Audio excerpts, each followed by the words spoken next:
Hello, thank you for joining today's session on improving our skills in giving and receiving feedback. By the end of the session, you understand what feedback is, learn the key principles, understand the stages of feedback, and I will also take a couple of minutes to walk you through the GROW model that you might be familiar with from coaching, but this is a model that's also quite applicable in feedback settings as well. So before we start, I would like to ask you how you feel today, ladies. I feel quite okay. Well, focused now and interested in the session and what the session has to offer. Have you had the chance to have a look at the materials in JUICE that I shared? Yeah, we actually, yes, I went through all of it with the rest of the team before their session. Okay, cool. We got all together in a room and we went through all the materials. Good. Okay. Yoni, how do you feel today? You okay? I feel curious actually, and yesterday I had a chance quickly to go through the materials as well. So I feel quite prepared for the session, but we'll see. Okay, well, I hope we'll satisfy your expectations during the time that we have. So without any further ado, I will be sharing my screen and short presentation that I prepared for today. So this the need for this training session came out as an action point from the employee satisfaction survey run out last year, and as part of the feedback provided by the team, one of the focus area that was identified that we need to take a bit more focus on was giving and receiving feedback. So as a consequence of this this need expressed by the team, we have been running few feedback sessions since then, and this one is well, actually the first one delivered virtually. So moving to the first slide. What is the agenda for today? The session will take approximately 20 minutes. We'll cover the basics, what is feedback, the principles of feedback, the role model, and we also have a few exercises throughout the session. So what is feedback? So in essence, as you said, feedback is given on someone, on their performance, behavior, actions, strengths, or areas to, areas for development. And it is important for the communication. The principles of feedback. When we give feedback, what is important in the process of delivering feedback? First of all, feedback is a positive process. Especially when we, I think it was Joanna that mentioned that feedback is not criticism. So in essence, delivering objective feedback, even though the other side might not take it as something nice, it could be a constructive piece of feedback. It's still a positive. It's still a positive process. You are giving someone feedback to help them improve their performance, improve their ways of working, or your relationship, for example. Therefore, feedback is focused on behavior. So it's focused on behavior. It's focused on what someone did. It could be something that they need to improve. It could be something that was, they did great. However, as we know, perfection is not really a human trait. So we can always do better. Even if we do good, we can always do better. Very important principle of feedback is delivered timely, in a timely manner. So once you notice something that you want to praise, or you want to share your piece of feedback, what can be improved, you should do it as soon as possible. Not wait, like you guys said, for an overview or for a meeting 6 months from now. It's very important for feedback to be specific. So giving feedback on a specific action or specific fact or example that you noticed. So as specific feedback is, the better. It should also be balanced. It's very interesting, actually, this principle. What do you think balanced means in terms of feedback? What do you guys think here? Maybe without express emotions or something. Yeah, that like would be a way to bring balance to your feedback. Yes, good. Eva, what do you think? Not overly one-sided, like not like overly negative or overly positive. Maybe that's the better option, but like still, like otherwise it would be like praising. So if I understand correctly, so for example, someone did very good job, you're very happy with their actions, and you say that, but you can also suggest some tips or give advice that would eventually help them be even better next time. Or on the other side, if they for example missed the deadline, you can point that out and give them suggestions what they could do in order to meet the deadline next time. Yeah, totally. Yeah. Yes. Actively listen. This is also very the sixth principle. This is also quite good related to the balanced principle, because feedback, it's not just a monologue. No, it's a conversation. So the other party, they might have something to say too. So we should listen. The seventh principle, using I statements. So what do I mean here by that? So basically, feedback, it is personal. So how I see what you did, how what you did made me feel. So basically, it's not like feedback wouldn't be an observation, kind of like everyone thinks that you are doing awful job. You need to share your view, your examples. So yes, it is personal. You cannot give feedback on someone's behalf, for example. In private, this is a very good principle, especially if we're talking about constructive feedback. Feedback that might not be taken too well by the other party.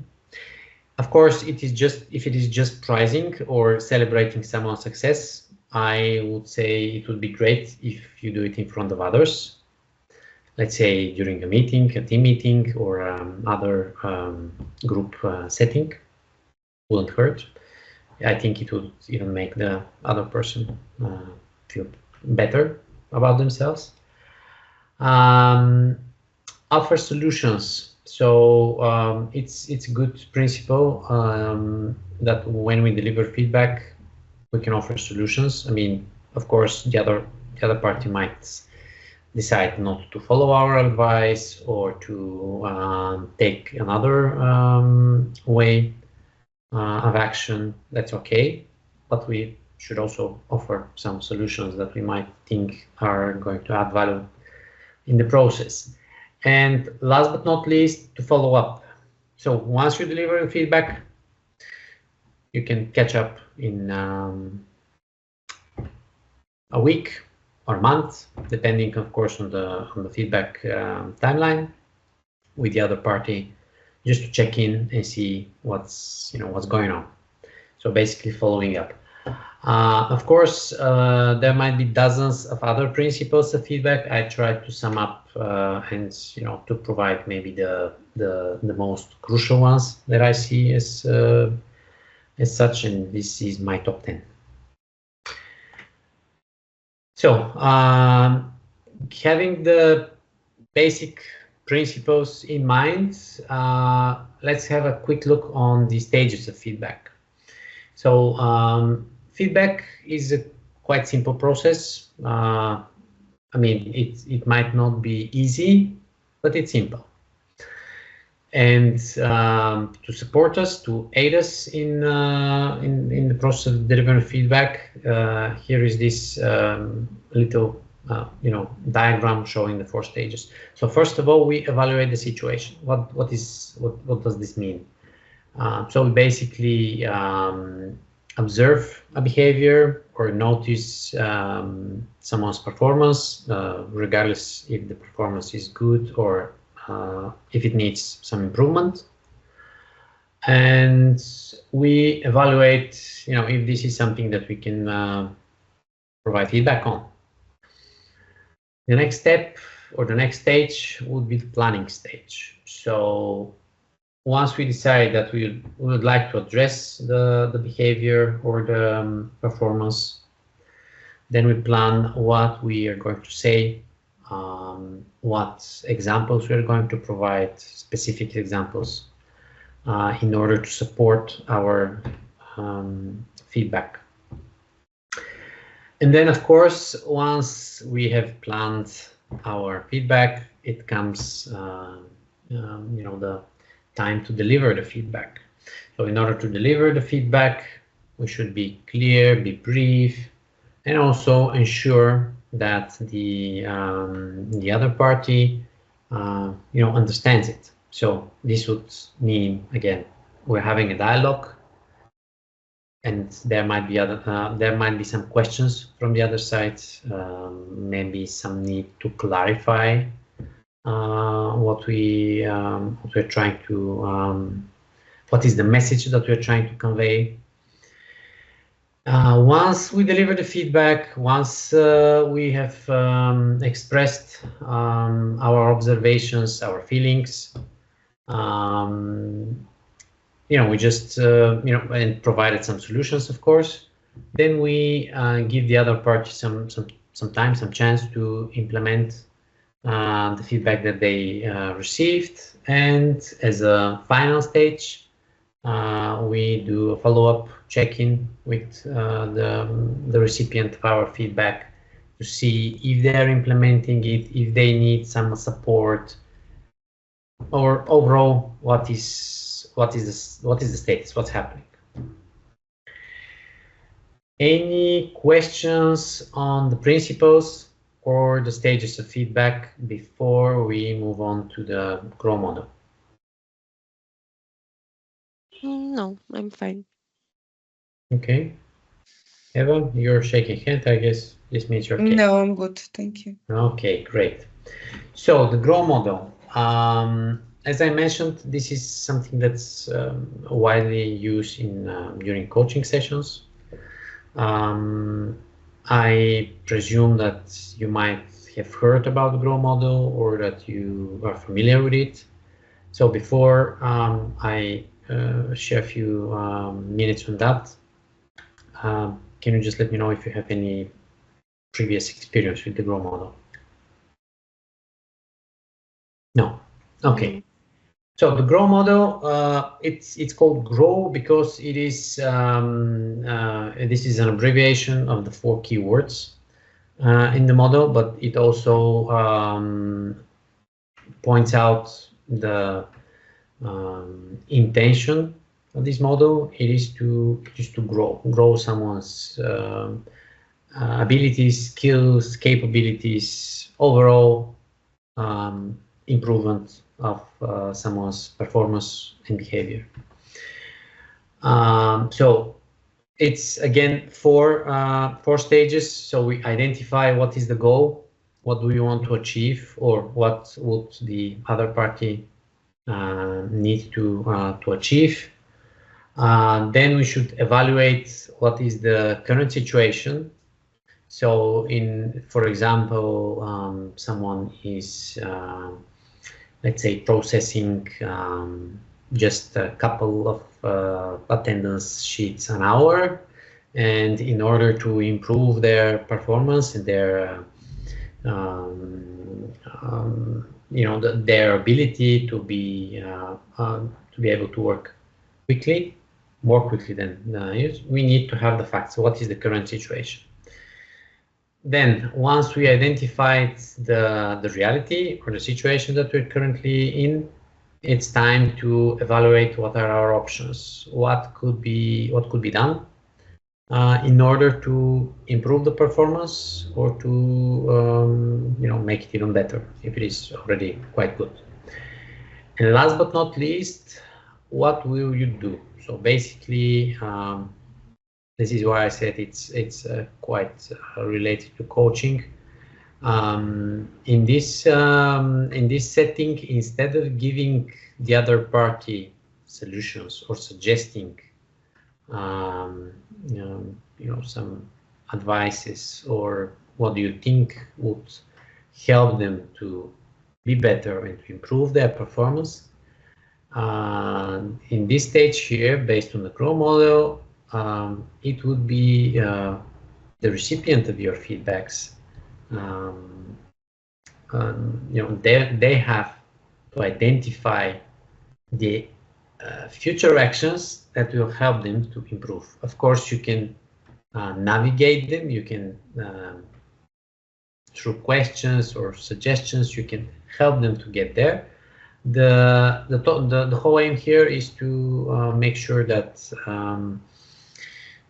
the other party identifies the actions and the solutions as their own, because as perceived by feedback, by the coaching theory, this would empower them to and enable them to stick to these solutions or these actions more than compared to solutions provided by somebody else. Okay, so with after covering the GROW model really briefly, but still I think it's rather simple model.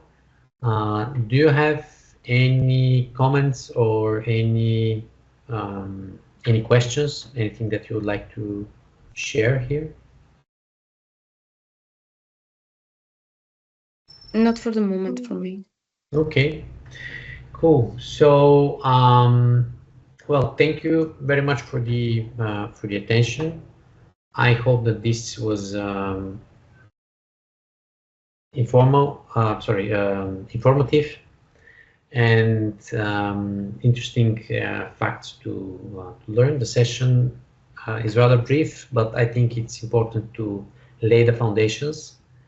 And feedback is a process that is very important in our organization, and especially specifically for our team. I personally believe that we need to be giving feedback to each other more often than we do now. And hopefully with the awareness that we are trying to build with these sessions, we will be able to improve in our skills and abilities to give and receive feedback. Is there anything else that you would like to add before we wrap up the session? Any questions or comments, observations, maybe feedback that you'd like to give me? No, it was very insightful. Thank you. And also, in addition to the materials on juice, and I really like the topic. I think it's very useful. Okay, thank you. Yes, for me it was very useful as well, and it was you give us very specific examples and steps to follow. So yeah.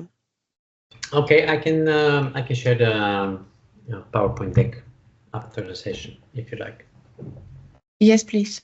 Okay, cool. Well, thank you very much for Thank you too. joining, and I'll talk to you soon. Take care. Bye. Bye Bye.